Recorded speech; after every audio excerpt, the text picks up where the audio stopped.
Good evening mga kakorente. Ngayong araw ituturo ko naman kung paano ang gagawin pagka hindi na nagsiswing ang ating electric fan o hindi na umiikot mga kakorente. Ang unang-unang yung titingnan ay yung gearbox. Yan po ang tinatawag nating gearbox. Yan po ay sira na mga kakorente. Kailangan na po nating palitan. Ayan, bubili na rin ako ng gearbox. Mga ano yan, mga 150.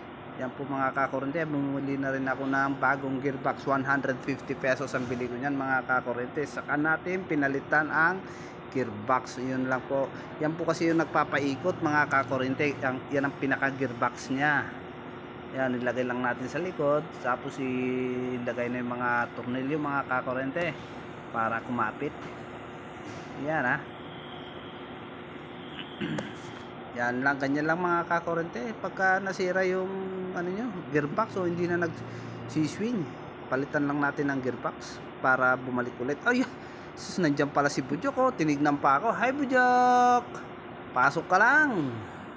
Yan, ganyan lang po mga kakorente ha. Ganyan lang kasimple gawa ng electric fan.